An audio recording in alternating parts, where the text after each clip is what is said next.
Wijoyo, spesialis penyakit dalam konsultan. Bagi peserta yang ingin mengikuti topik tersebut, dapat pindah ke ruangan 2 melalui link yang telah tersedia di kolom chat, di WhatsApp, ataupun melalui link yang telah dikirimkan ke email masing-masing. Terima kasih.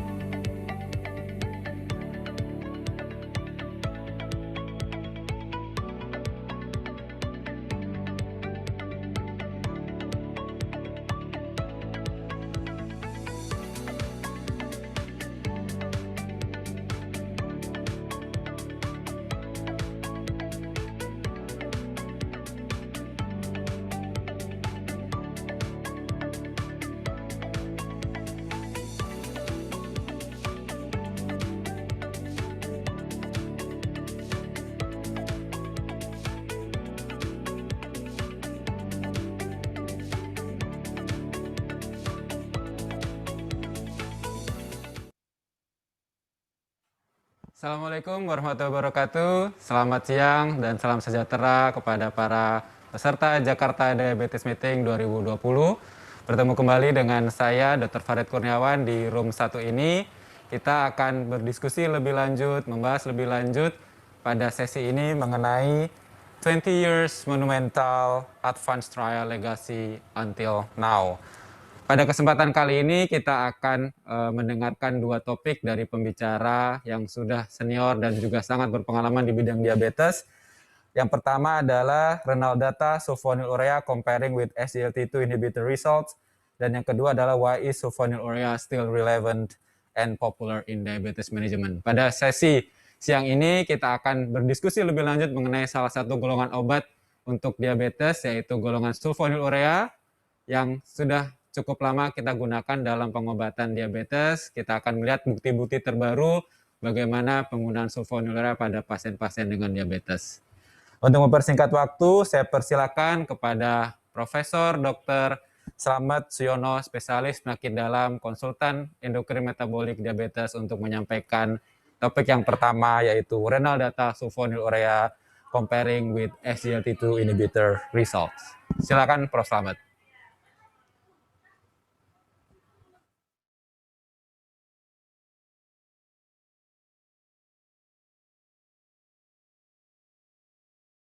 Assalamualaikum warahmatullahi wabarakatuh. Salam sejahtera buat kita semua. Ya, selamat siang dan selamat menjelang sore. Pertama-tama saya ingin sampaikan kepada teman-teman semua bahwa masih ingat pada saya, si kakek ini, bahwa yang menyampaikan selamat ulang tahun kepada saya kira-kira seminggu yang lalu, yang berumur 38 tahun. 38 dia dibalik. Oke, terima kasih sekali atas semangat kita tadi ya. Baiklah. Nah, sekarang pada hari ini saya ditugasi untuk berbicara di antara saudara-saudara sekalian dalam JDM ini. Biasanya sampai tahun yang lalu itu saya membuka JDM ini sejak JDM ini didirikan. Itu sudah 20 tahun lebih, kurang 20 tahun. Karena saya terus-terusan begitu, lama-lama saya nggak bisa lagi membuka atau membuka JDM ini. Karena itu saya udah minta kepada COVID supaya diganti pada pembukaan ini semua ini oleh yang lain. Yaitu waktu itu berdisnya Kadif dan menjalaninya. Seperti pada hari ini saya tidak bisa membuka JDM pada tahun ini. Baiklah, pada hari ini saya dapat tugas untuk membicarakan suatu ya yang dengan judul renal data sulfonylurea comparing with SGLT2 inhibitor result. Next slide.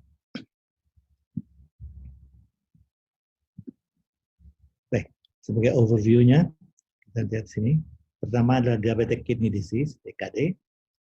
Yang kedua adalah high and increasing prevalence of DKD, role of sulfonylurea in maintaining good glycemic control, renal data of sulfonylurea, dan SGLT2 inhibitor result. Yang pertama ini kita tahu diabetes kidney disease, ini adalah ginjal Di sini diabetes kidney disease, diabetes pada ginjal.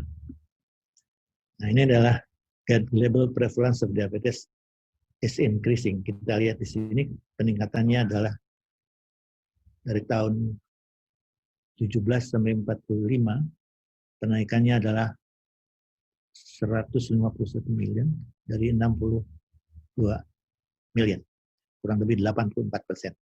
Besar sekali, terutama di daerah kita. Diabetic kidney disease. Chronic diabetes disease atau DKD due to diabetes type 2 or type 2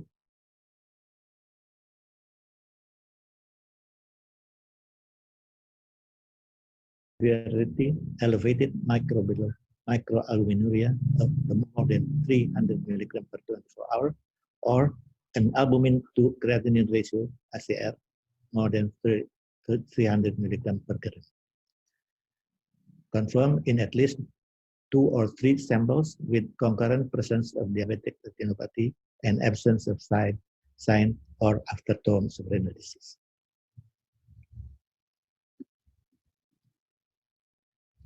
Klasifikasi daripada DKD ini adalah di sini kita lihat Guide to Frequency of Monitoring GFR and Albumin Category. Kita lihat di sini, ini GFR, ini adalah albuminuria persistent. Di sini makin jelek. Ini sebaliknya juga, ini adalah makin jelek. Dari BM, misalnya ini masih normal, ini makin jelek, maka gambarnya juga seperti ini. Juga ini sama, persistent albuminuria juga sini yang kecil, makin besar, makin merah. Jadi tampak kelihatan bahwa dua-duanya albuminuria dan GFR merupakan satu klasifikasi daripada DKD, berat atau tidaknya.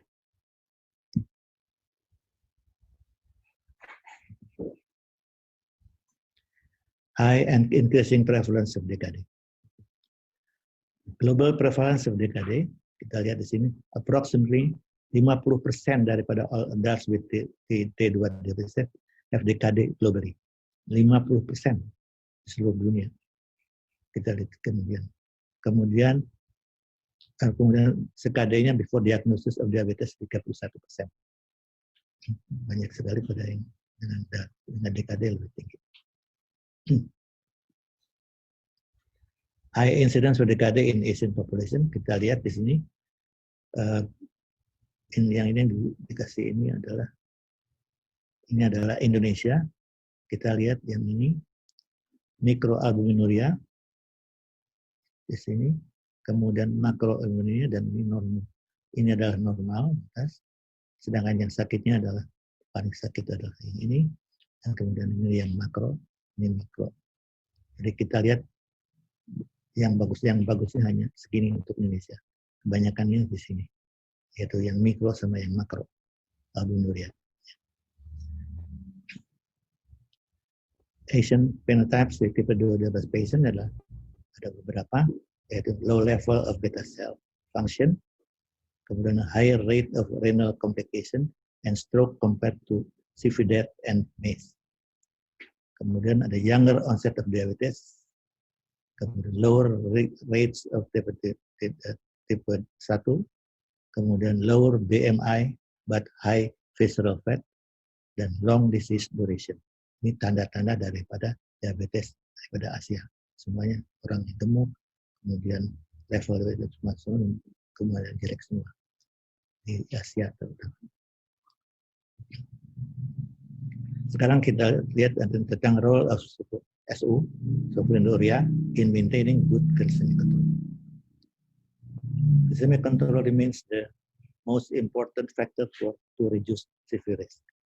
Di sini juga kita lihat, ini adalah all patient ini untuk acute myocardial infarction. Hasilnya adalah a glycated hemoglobin level outside the target range was the strongest predictor of stroke and acute myocardial infarction. Kita lihat acute myocardial meningkat dan juga stroke meningkat.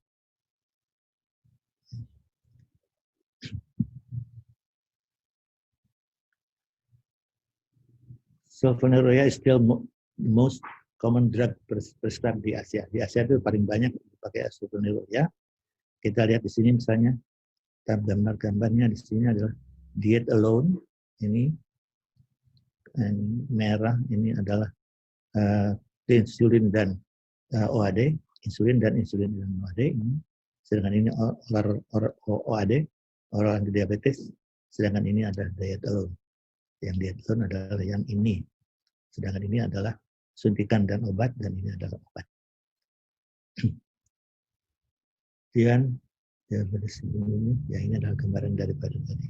Juga diabetes management paling.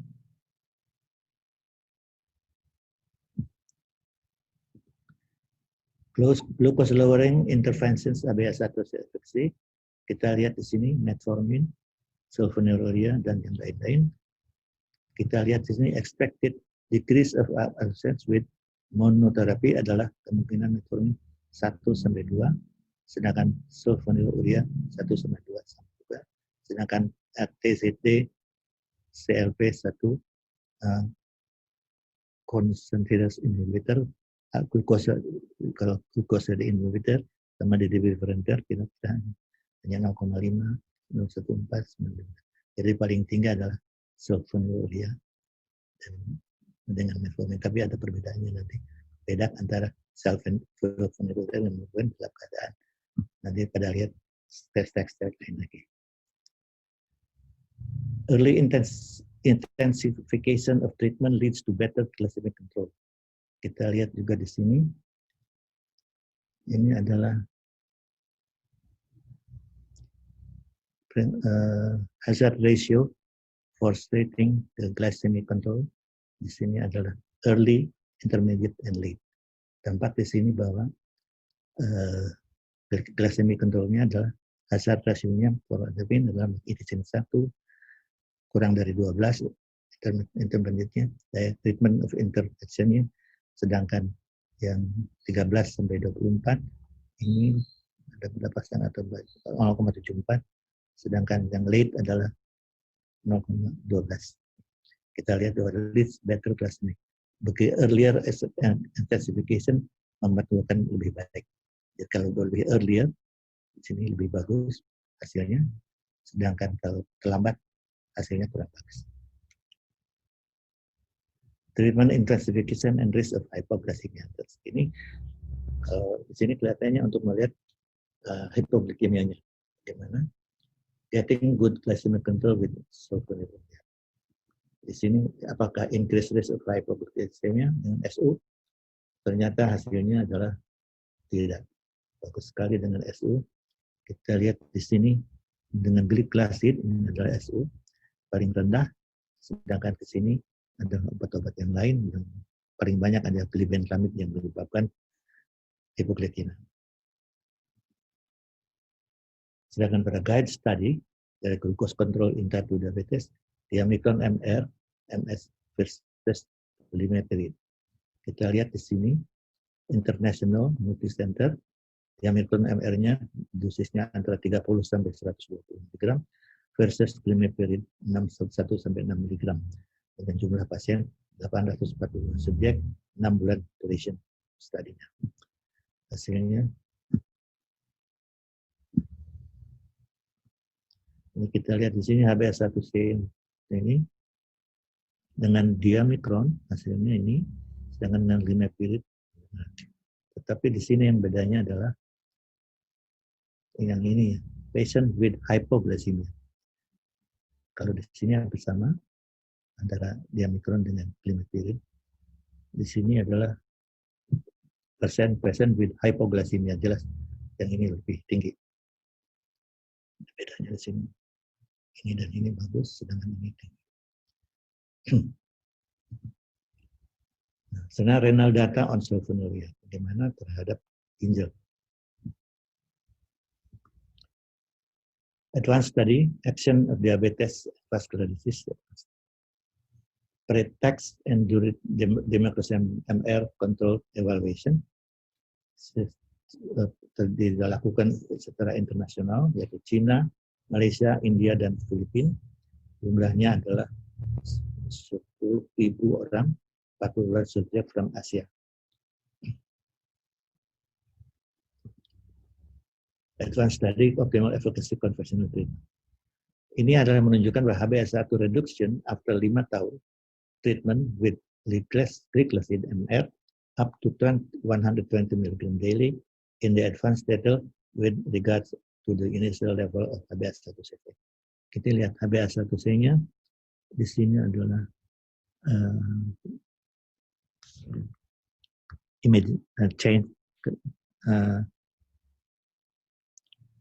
changes berbanyak. Di sini HbA1c 7-6%, kurangnya sedikit saja. HbA1 ini berkurangnya. Tapi kalau misalnya ini 8,5 sampai sini 1,7 makin banyak.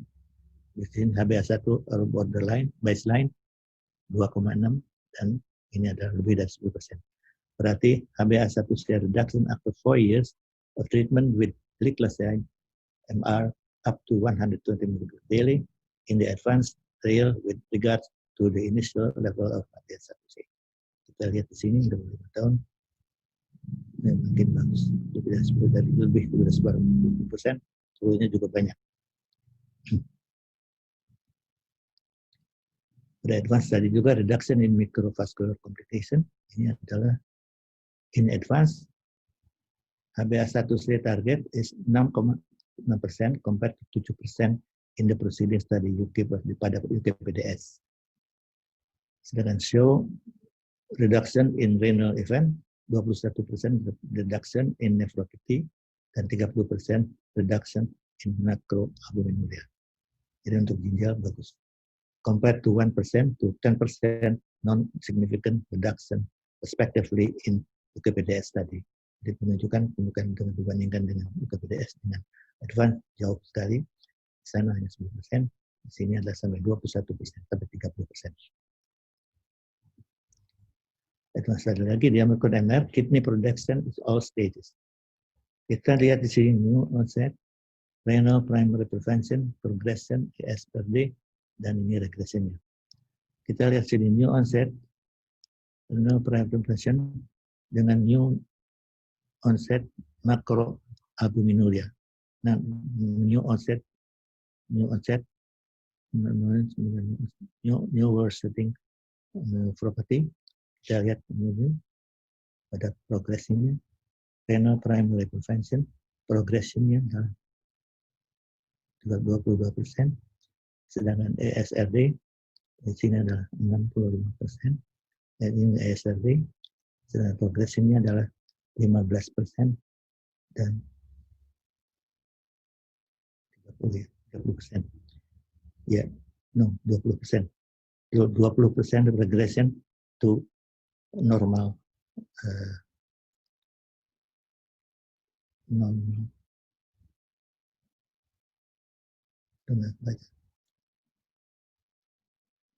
progression ini 20% regresi, ini progression terfraction lebih daripada 1 stase. Di sini adalah ESRD menurun 60%. Advanced study, its risk of hypoglycemia and comparing to other single study. Ini adalah tentang hypoglycemia. Jelas sekali menurut sini. Ini dibandingkan dengan other single study. VADT, accord, dibandingkan dengan advance. Kita lihat sekali di sini, hypoglycemia jauh lebih rendah daripada obat-obat yang ini. Jadi, compared to similar study, advanced had shown slower incidence of hypoglycemia, intensive glucose lowering strategy, gliclazide MR is relatively safe. Kemudian ada long-term benefit of intensive glucose in preventing ESRD. Di sini, meskipun sudah berhenti obatnya, terakhirnya, lowering 61%, including youth yang berkenan. Jadi meskipun stop itunya, studinya, tetapi ternyata terus bertambah bagus perbaikannya sampai 46%. Nah, meskipun sudah tidak dilanjutkan. Glyclasid. No limitation with declining renal function. Jadi di sini kita lihat DFR plus 60, 150, 60, 30, kurang dari 30 dan state dialisis. Kita lihat di sini metformin di sini dosis harus dikurangi. Sedangkan glimepiride juga di sini diturunkan juga dosisnya. Tapi glyclasid dari sini sampai ujung sampai non dialysis state tetap dipakai bisa. Ini glibenclamid malah lebih cepat lagi di sini. Sedangkan sitagliptin juga begitu. Nah, kemudian ini adalah linagliptin boleh sampai stase non dialisis. Kemudian pioglitazone juga bisa terus. Dan yang paling bagus tentu aja adalah insulin. SGLT inhibitor. SGLT result is a newer anti-diabetic drug with mechanism of action reducing renal tubular glucose reabsorption. Ini obat yang sekarang ini sedang hebat sekali. Nama trialnya ada CANVAS, ada declare Empagreg, renal data, credence berapa, MPAS ini. Jadi ini adalah untuk kardiovaskuler, sedangkan ini untuk renal. Nah, komparisinya adalah advance antara empagliflozin dan iodine adalah kita lihat di sini hasilnya. Dan advance terakhirnya 80% reduction in patient without CKD, sedangkan empagliflozin itu 46% reduction in doubling serum plus equivalent. Kemudian declare time ini hanya 50% reduction dan CANVAS 27 hanya 40%.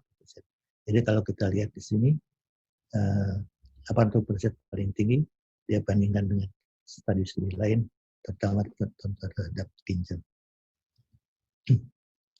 Sedangkan ini adalah dengan SGLT.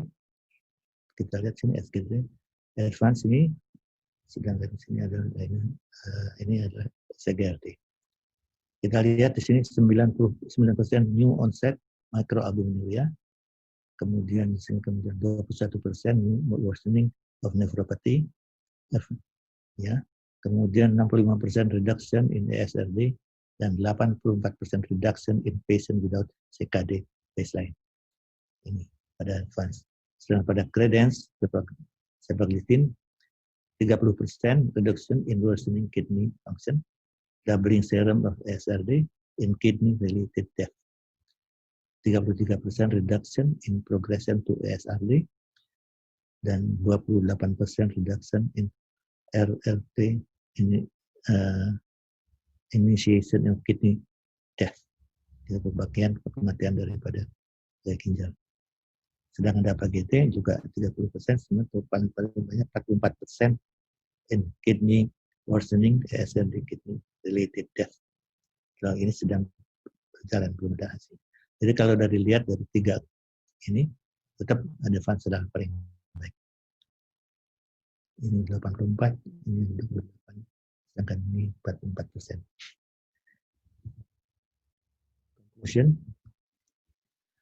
Conclusion adalah high and growing burden of DKD, up to 50% of type 2 diabetes patient have DKD.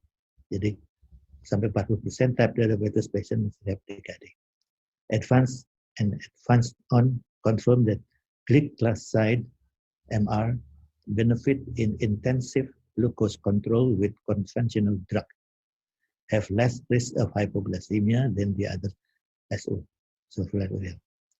Kemudian give patient long-term kidney protection, also can be given at all stages of CKD, and in comparison with novel SGLT21 glyclasid MR also offer comparable kidney protection. Jadi sama tingkatnya dengan SGLT21 yang harganya memang jauh lebih mahal daripada sulfonylurea.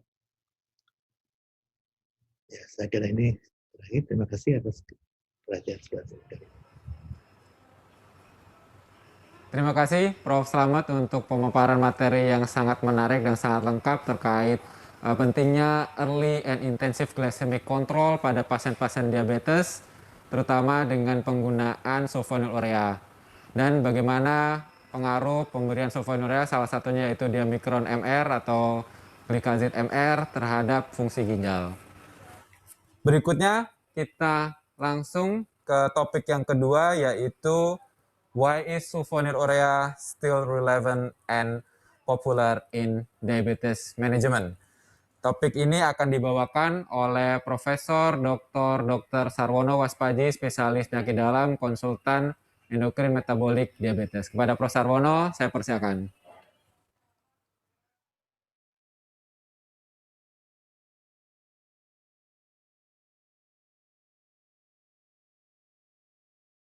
Saya mendapat tugas untuk membicarakan mengenai sulfonylurea, apakah masih relevan untuk pengolahan diabetes mellitus. Kita tahu bahwa diabetes merupakan suatu penyakit progresif didasari oleh insulin resisten, gula darah akan naik dan kemudian menyebabkan komplikasi baik makro maupun mikrovaskular. Kita tahu juga bahwa makin tinggi gulanya, makin lama komplikasinya, komplikasi vaskular juga makin banyak.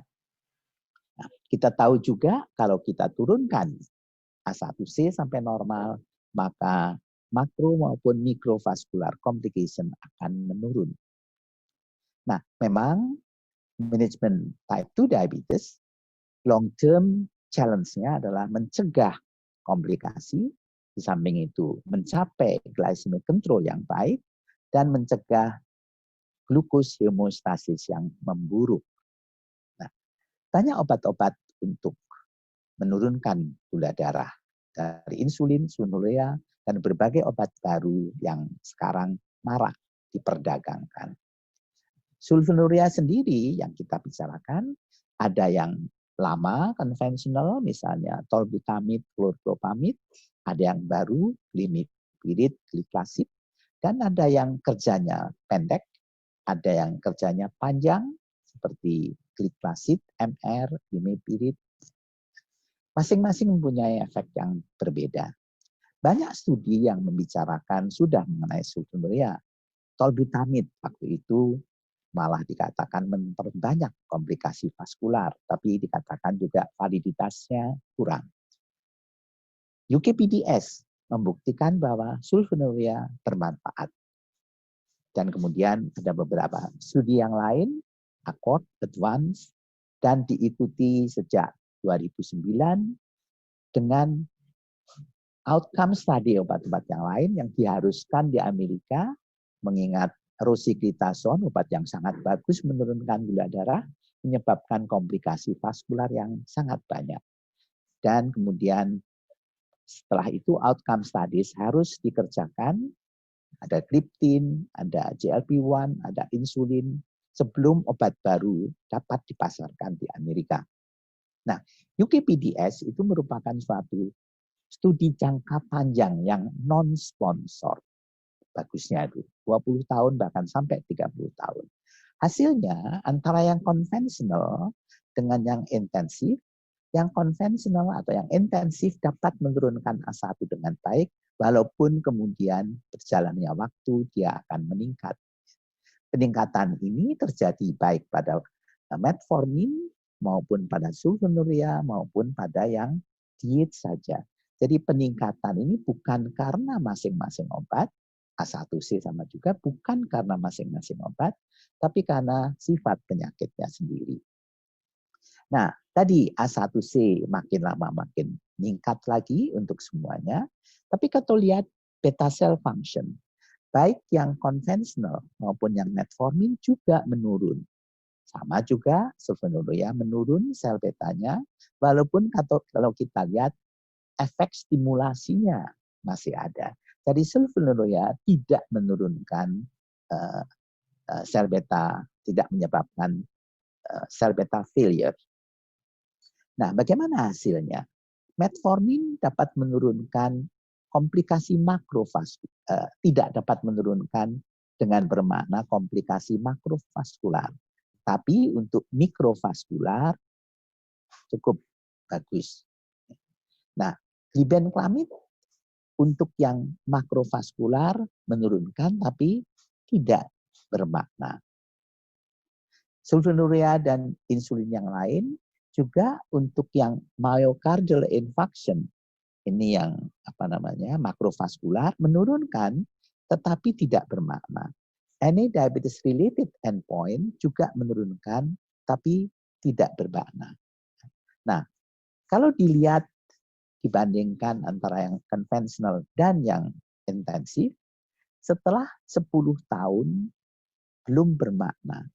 Tapi setelah 15 tahun ada perbedaan bermakna antara yang konvensional dan yang intensif. Nah, lebih lanjut lagi setelah 25 tahun, kemanaan perbedaan itu ternyata memang ada. Memang kita lihat bahwa antara kelompok yang intensif dan konvensional, awalnya A1C-nya berbeda, ya, 7,9 sama 7,1. Tetapi setelah 15 tahun, A1C-nya sama, kurang lebih sama bagusnya. Tadi, efek bagus terhadap makrovaskular baru kelihatan setelah 15-25 tahun. Jadi memang efek yang awal glycemic control yang bagus, kalau dipertahankan jangka panjang, baru akan memberikan efek penurunan kardiovaskular yang bermakna. Nah, memang pada waktu dari awal, mula-mula tadi, ada yang sulfonylurea, ada yang metformin, ada yang konvensional, ada yang intensif. Setelah itu obat-obatnya berubah, ya, sehingga antara yang konvensional dengan yang intensif, pemakaian obat-obat kurang lebih sama juga, ya, insulin, kombinasi dan sebagainya, sehingga pada ujungnya A1C-nya antara konvensional dan intensif kurang lebih sama bagusnya. Nah, kalau kita melihat hasil 20 tahun dengan 30 tahun, pada waktu 20 tahun, ya, 1997, myocardial infarction dan all-cause mortality itu belum bermakna. Tapi 10 tahun kemudian, gulanya masih bagus, menjadi kelihatan bermakna. Jadi untuk efek yang bagus, itu baru kelihatan setelah 15 sampai 25 tahun. Jadi dari UKPDS kita bisa belajar bahwa menurunkan gulanya itu bermanfaat. Bisa terjadi untuk menurunkan komplikasi vaskular. Dan sulfonylurea bermanfaat di sana. Dan kemudian menurunkan dengan cepat. Ya, glycemic control yang baik itu kalau dikerjakan jangka panjang akan memberikan manfaat menurunkan komplikasi vaskular, terutama yang kelihatan yang makrovaskular. Sulfonylurea dalam hal ini bisa menurunkan setelah diberikan jangka panjang. Nah, setelah itu orang berusaha menurunkan dengan serendah-rendahnya sampai 6,4. Tapi terlalu rendah akan menyebabkan malahan kematian lebih banyak dan pencegahan terhadap kardiovaskular malah tidak baik. Memang kalau terlalu hipo, efeknya tidak baik. Ini kelihatan dari advance study bahwa untuk kelompok-kelompok yang severe hypoglycemia, komplikasi makrovaskular, mikrovaskular, dan kematian lebih tinggi daripada yang tidak ada hypoglycemia. Apa bedanya UKPDS dari masih dini, sedangkan ACORD dan ACORD advance itu pasien diabetesnya sudah lama, sudah 10 tahun. Ya, tentu komplikasinya menjadi berbeda. Dan hipoglikemia lebih banyak karena diturunkannya dengan lebih cepat dibanding dengan yang advance tadi yang menurunkannya tidak cepat-cepat. Ada lagi bedanya, untuk yang ACORD yang dipakai adalah glimepiride di samping obat-obat yang lain. Ya. Sedangkan advance tadi yang dipakai adalah gliclazid. Mungkin itu yang merupakan penyebab kenapa pada advance study itu hipoglikemianya lebih sedikit. Nah, memang obat-obat hipoglikemik sulfonylurea itu efeknya besar, ya, lebih sedikit dari insulin. Jadi tidak aneh kalau hipoglikemia lebih banyak, lebih sedikit atau lebih banyak daripada obat-obat yang lain, ya, tapi lebih sedikit daripada insulin. Jadi dari advance tadi kita bisa belajar bahwa kalau diturunkannya tidak cepat-cepat, maka efeknya tidak jelek. Dan kemudian obat gliklasid mungkin mempunyai efek yang berbeda dengan obat-obat sulfonylurea yang lain. Nah, memang sulfonylurea efek berbeda hipoglikeminya. Di sini gliburid, glibenclamid, dan chlorpropamid itu jauh lebih banyak dibandingkan dengan gliklasid maupun glimepiride. Glimepiride sendiri masih lebih banyak atau gliklasid lebih sedikit hipoglikeminya dari glimepiride. Kalau kita lihat di sini efek meningkatkan sulfonylurea insulin, ini gliklasid sudah menurun, tetapi glibenclamid masih meningkat terus karena memang metabolit glibenclamid masih aktif dalam menstimulasi insulin. Glimepiride mirip dengan gliklasid.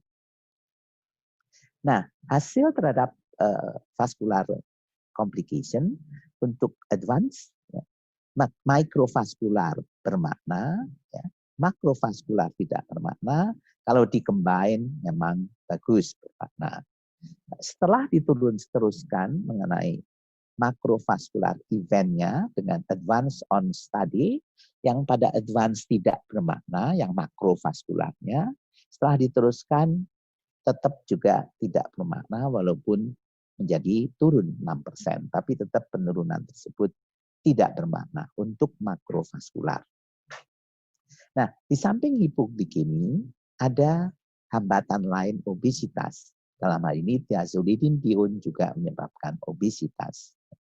Memang sulfonylurea di samping insulin menyebabkan peningkatan berat badan yang lebih tinggi, demikian juga thiazolidinedione dan metformin tidak.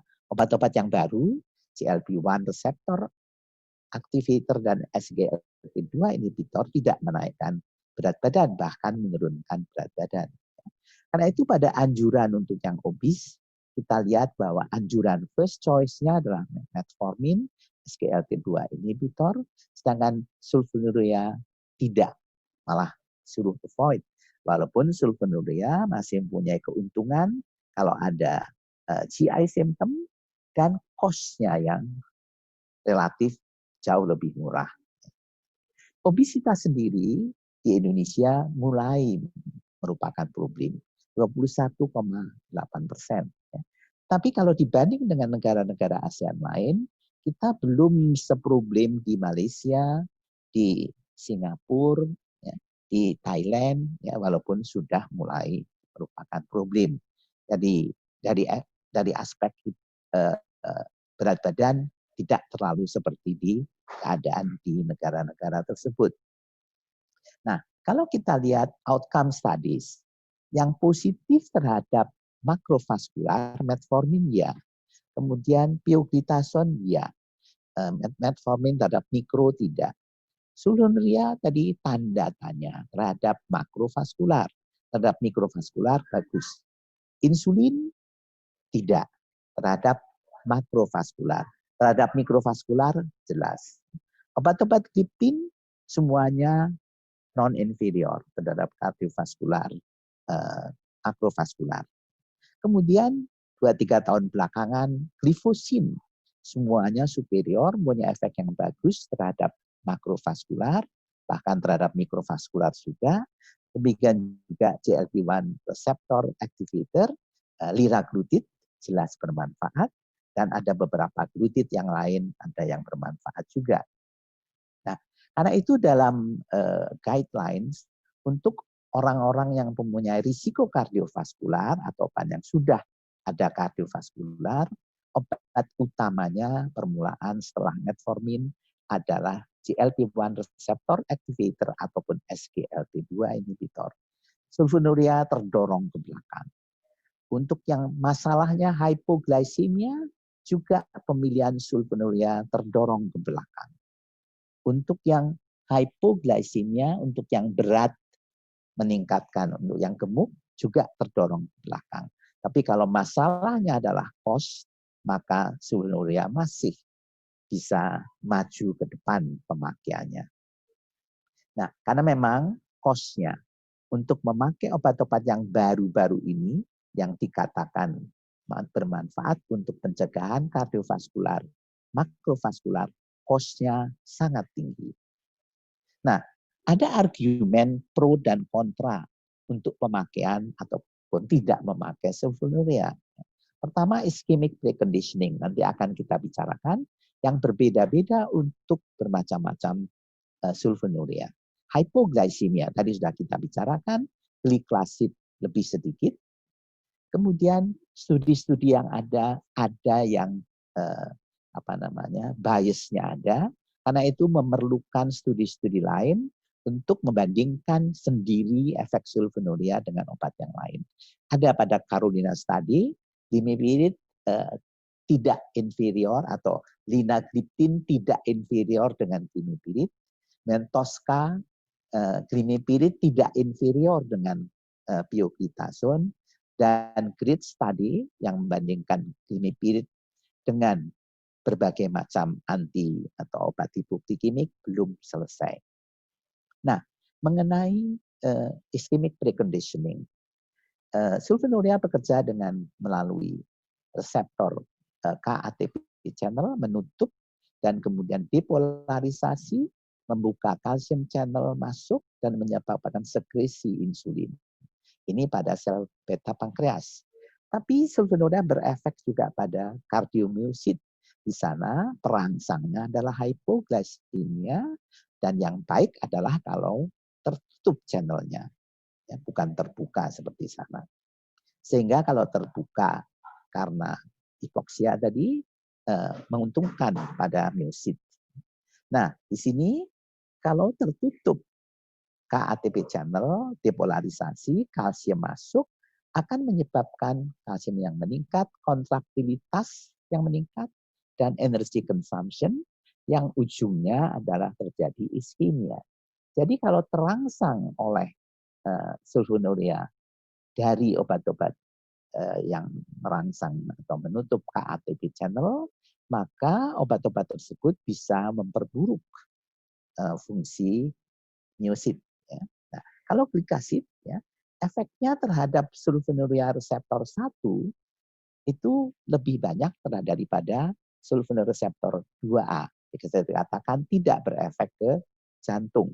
Jadi di sini pada waktu aktif belum berefek atau tidak berefek pada sulfonylurea reseptor di jantung.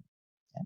Jadi glikasid tidak mempunyai efek negatif terhadap kardiomyosit. Sedangkan klorpropamid dan glibenclamid mempunyai efek yang sama, jadi efek buruk terhadap myosit. Glimepiride tidak terlalu berefek. Kita lihat di sini, glibenclamid ya, efeknya sama terhadap sulfonylurea reseptor 1 dan sulfonylurea reseptor 2A. Tapi glimepiride sedikit berbeda. Jadi tidak seburuk glibenclamid dalam mengurangi ischemic preconditioning, walaupun tidak sebaik glyclasid. Nah, obat-obat yang dipakai sekarang akan berubah. Ya. Metformin tetap tinggi, insulin berkurang, SGLT2 inhibitor sangat meningkat, GLP-1 juga meningkat, walaupun karena harga masih di bawah. Nah, bagaimana dengan sulfonylurea? Ini adalah konsensus dari India yang mengatakan bahwa saat ini pemakaiannya tertutup oleh obat-obat yang baru. Padahal mempunyai efek yang bagus, yang efek jeleknya tidak pada semua sulfonylurea. Glimepiride dan glikasid tidak mempunyai efek atau tidak menyebabkan efek hipoglikemia yang banyak. Ya. Karena itu dengan pemilihan yang baik, pemberian yang tepat, timing yang bagus, kemudian juga edukasi yang baik pada pasien, start low, go slow, ya, maka kita dapat mengharapkan pasien mendapat keuntungan dari sulfonylurea tadi. Ya. Jadi dengan memperhatikan berbagai hal tersebut, maka mereka berpendapat berkonsensus bahwa sulfonylurea harus dipertimbangkan untuk direkomendasikan sebagai pengobatan pada diabetes di Asia Selatan. Jadi pemilihannya kita lihat harus melihat safety, efficacy, side effect, ya, hipoglikemi, glycemic control, weight gain, efek sampingnya. Tapi tentu harus juga memperhatikan affordability, kemampuan pasien, termasuk dalam memilih sulfonylurea. Jadi pilihannya Anda bisa memperhatikan berbagai macam tersebut, termasuk affordability, yang menurut saya sulfonylurea masih relevan dan tentu masih diharapkan populer dalam pemakaian pengolahan type 2 diabetes di Indonesia. Terima kasih. Mudah-mudahan bermanfaat dalam kita memilih obat-obat untuk pengolahan type 2 diabetes mellitus. Terima kasih.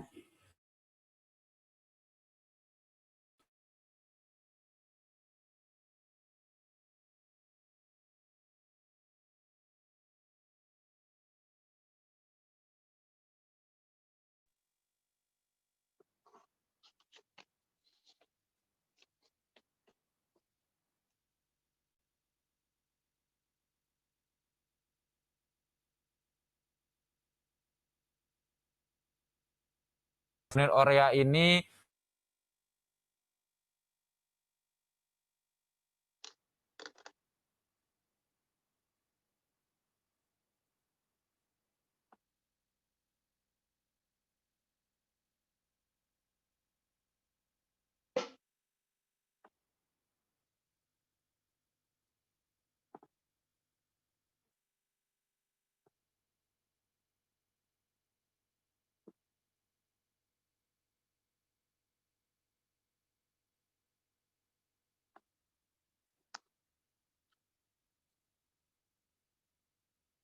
cukup menarik nih Prof, pertanyaannya Prof. Tadi Prof Sama dan Prof Sarwono sudah menyampaikan data-data bahwa resiko hipoglikemi pada pasien diabetes yang mendapatkan glikazid MR itu lebih rendah dibandingkan golongan sulfonylurea lain seperti glimepirid maupun glibenclamid. Mohon pencerahannya Prof. Mungkin dari Prof Sama terlebih dahulu, kemudian nanti dari Prof Sarwono. Silakan Prof. Halo. Ya, selamat. Terima kasih atas terutama sekali kepada Dr. Sarwono, Prof. Sarwono dengan bicaraannya sangat mendetail, sangat detail sekali. Jadi oleh karena itu jawabannya serahkan sama Prof. Sarwono aja lah ya, tentang itu. Oke. Baik, Prof. Sarwono silakan Prof. Tolong. Ya. Jadi pertanyaannya apa tadi? Bagaimana Prof kalau untuk glikazid ini Prof, kenapa resiko hipoglikeminya lebih rendah dibandingkan dengan golongan sulfonylurea yang lain seperti glimepirid dan glibenclamid Prof? Ya, oke. Jadi tadi kan memang sulfonylurea itu macam-macam ya. Ada yang tua, ada yang baru, kemudian ada yang kerja panjang, ada yang kerja pendek ya. Tentu efeknya terhadap terjadinya hipoglikemi berbeda-beda ya. Nah, kalau klorpropamid itu udah efeknya panjang dan hipoglikeminya bisa panjang. Jadi sekarang tidak dipakai lagi ya. Glibenclamid kuat, hipoglikeminya juga besar. Tadi saya katakan metabolitnya masih aktif. Jadi karena metabolitnya aktif masih, maka efeknya menjadi lebih lama. Bukan hanya drugnya sendiri, tapi metabolitnya masih menyebabkan gula darah turun. Jadi hipoglikeminya lebih banyak. Ya. Berbeda dengan gliklasid. Ya. Gliklasid efeknya tidak untuk menyebabkan hipoglikemi tidak seperti gliburid atau glibenclamid. Jadi kita memakai lebih banyak kalau untuk mencegah atau untuk menghindari hipoglikemi, pilihannya adalah pada gliklasid. Ya. Saya kira Jadi yang pertama terkait dengan metabolit aktifnya ya Prof ya. Kalau misalnya glibenclamid dan mungkin glibenclamid, dia setelah masuk ke dalam tubuh akan dimetabolisme oleh hepar dan metabolit aktifnya itu punya efek untuk menurunkan kadar gula darah juga ya Prof, sehingga kerjanya relatif jauh lebih panjang sehingga efek hipoglikeminya lebih besar ya Prof ya. Sedangkan lama. kalau ya lebih lama. Kemudian kalau untuk yang glyclazid apalagi yang dengan preparasi yang modified release ya Prof ya, sehingga pelepasannya lebih terkontrol di dalam darah sehingga bisa diharapkan resiko hipoglikeminya juga lebih rendah. Mungkin begitu, Prof. Kira-kira begitu ya. Jadi sedangkan kalau chlorpropamid itu kerjanya memang panjang. Iya, Prof. Jadi kalau terjadi hipoglikemi itu bisa lama, bisa sampai kita pernah dapat yang sampai 2 minggu. 2 minggu Wow. masih hipoglikemi. Untungnya yang Apalagi obat yang kayak chlorpropamid sudah kita gunakan lagi ya, Prof. Sudah hampir kita nggak ada di. enggak lagi, sudah tidak dikerjakan. Iya. Baik, Prof. Terima kasih Prof. Selamat, Prof. Sarwono untuk yang pertanyaan yang pertama. Kemudian sekarang pertanyaan yang kedua, Prof. Dari Dr. Arif Rahman Hakim. Izin bertanya, Prof. Sampai berapa lama biasanya sulfonylurea masih bisa dirasakan manfaatnya?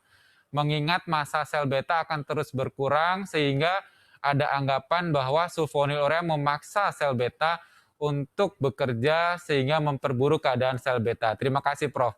Pertanyaan sangat bagus ya Prof yang dari Dr. Arif Rahman Hakim ini terkait bagaimana peran dari sulfonylurea ini terkait kegagalan sel beta, Prof. Oke. Tadi kalau kita melihat data UKPDS ya, yang membandingkan diet saja, kemudian metformin dan sulfonylurea, sulfonylureanya bukan glyclazid. Pada waktu UKPDS itu glibenclamid dan chlorpropamid. Kalau kita lihat fungsi sel betanya memang menurun. Pada diet saja juga turun, pada metformin juga turun, pada sulfonylurea juga menurun. Jadi awal 1 tahun pertama naik, tapi kemudian turun. Tapi penurunan itu ya pada yang lain juga sama. Jadi bukan pada sulfonylurea. Kelihatan lagi pada akhir studi yang mendapat sulfonylurea masih sel betanya lebih tinggi daripada yang diet dan yang metformin. Jadi dari situ disimpulkan sulfonylurea sendiri tidak memperburuk fungsi sel beta. Walaupun tidak bisa menghambat progresi penyakit yang makin lama sel betanya makin turun. Saya kira itu jadi bukan memperburuk fungsi sel beta, bukan menyebabkan Baik, Prof. failure lebih banyak. Saya rasa cukup jelas ya, Prof ya. Apalagi tadi dari Prof Slamet dan Prof Sarwono juga menjelaskan bahwa early and intensive glycemic control itu juga penting ya, Prof. Kalau misalnya kita menggunakan obat oral yang lain tapi tidak tercapai juga glycemic controlnya dalam jangka panjang, maksa pakai obat golongan yang lain, misalnya ternyata ada sulfonylurea yang potensinya cukup bagus, tapi nggak digunakan juga sayang ya, Prof. Sebenarnya ya, Prof. Apalagi harga juga tidak terlalu mahal ya, Prof. Ya itulah, karena memang dari UKPDS ya, tadi memperbaiki yang baik sampai bagus itu bermanfaat. Tapi untuk makrovaskular ya dari sulfonylurea, kalau dari metformin makrovaskularnya turun. Tetapi kelompok-kelompok yang mendapat sulfonylurea, efek bagusnya itu baru kelihatan setelah 15-25 tahun. Efek terhadap Iya, Bro. makrovaskular. Ya. Jadi efek menurunkan yang baik itu bagus dan itu yang harus dipertahankan apapun yang dipakai. Mau sulfonylurea tetap, mau tambah insulin, mau tambah apa, pokoknya gulanya bagus. 15 tahun kemudian baru kelihatan efek terhadap makrovaskular pada kelompok yang mendapat insulin dan sulfonylurea. Baik, Prof. Terima kasih, Prof, untuk jawabannya, Prof. Sekarang kita berlanjut ke pertanyaan berikutnya, Prof, dari Dr. Tengku Bahdar Johan kepada Prof. Sarwono. Pertanyaannya, mengapa saat ini penggunaan repaglinit, salah satu insulin secreting agent juga, Prof, untuk mengontrol gula darah prandial, menjadi kurang populer atau tidak populer untuk saat ini, Prof? Ya, repaglinit bekerjanya melalui sulfonylurea reseptor juga, hampir sama dengan sulfonylurea, tapi tidak melalui KATPase, melalui bagian yang lain. Ya. Jadi efek menurunkan juga ada, efek hipoglikeminya juga ada. Ya. Nah, keuntungan yang lain tidak terlalu terbukti ya, karena penelitian-penelitian mengenai repaglinit memang tidak banyak, dan mengenai vascular outcome tidak ada atau tidak menjanjikan. Jadi efek hipoglikeminya ada, tapi efek baiknya terhadap makrovaskular atau mikrovaskular secara keseluruhan tidak terbukti. Jadi tidak terlalu populer ya, untuk dibandingkan dengan sulfonylurea yang sama-sama ada efek hipoglikemi. Nah, repaglinit saat ini mengapa tidak populer, Prof, di pasien-pasien diabetes? Yaitu tidak ada bukti bahwa outcome study-nya juga banyak, dan saya juga yang lain lagi, memang efek menurunkan gula darah ada, walaupun tidak sebaik yang sulfonylurea. Lalu tadi Sama alasan mungkin terkait ini ya Prof ya, penggunaannya yang sampai harus 3 kali sehari itu Prof ya, mungkin jadi tidak efisien atau tidak terlalu memudahkan buat pasien-pasien ya Prof. Dan mungkin efek hipoglikeminya juga ya Prof. salah satu sebabnya mungkin karena harus 3 kali, jadi kurang disukai oleh pasien. Baik, sepertinya karena keterbatasan waktu, sayang sekali kita masih ada beberapa pertanyaan yang masih belum terjawab. Tapi terpaksa kita harus akhiri sesi siang hari ini ya, Prof. Prof. Sarwono, Prof. Slamet, terima kasih banyak untuk sharingnya siang ini terkait peran sulfonylurea pada pasien diabetes. Mungkin saya sedikit bisa menyimpulkan bahwa sulfonylurea ini merupakan obat oral anti diabetes yang sudah sangat lama, yang sudah banyak bukti-bukti klinisnya, dan sepertinya sekarang sudah mulai agak dilupakan atau agak dikurangi atau dihindari penggunaannya, walaupun sebenarnya sayang ya, karena dari bukti-bukti yang ada, terutama untuk sulfonylurea yang dengan resiko hipoglikeminya rendah, seperti penggunaan glikazid modified release tadi, dengan early and intensive glycemic control, pengontrolan gula darah yang cukup bagus dari awal, dan yang intensif ternyata dalam jangka panjang bisa kelihatan efek baik untuk makrovaskular dan mikrovaskulernya. Dan juga pertimbangan bahwa harganya relatif lebih murah di kita dan masuk juga ke dalam BPJS mungkin menjadi salah satu pertimbangan ke depannya penggunaan sulfonylurea pada pasien-pasien diabetes mellitus, sehingga kita tidak melupakan golongan obat tersebut. Sekali lagi terima kasih banyak Prof. Sarwono, Prof. Slamet untuk sharingnya siang ini. Kita bertemu kembali untuk sesi JDM besok pagi. Terima kasih, Prof. Terima kasih, Prof. Baik, terima kasih.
Ya, baru saja kita sudah menyelesaikan sesi yang terakhir pada hari pertama Jakarta Diabetes Meeting 2020.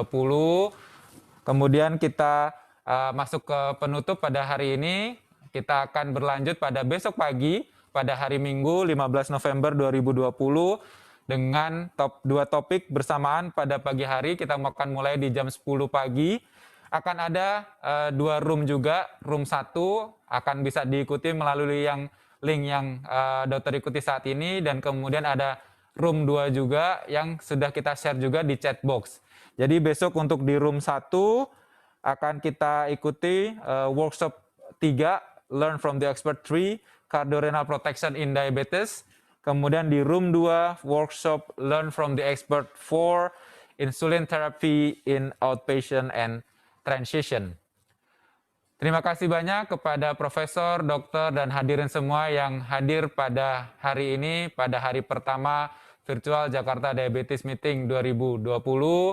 Semoga kita bisa bertemu kembali keesokan hari untuk rangkaian-rangkaian yang selanjutnya. Kurang lebihnya, mohon maaf, dan sekali lagi terima kasih. Assalamualaikum warahmatullahi wabarakatuh. Selamat siang.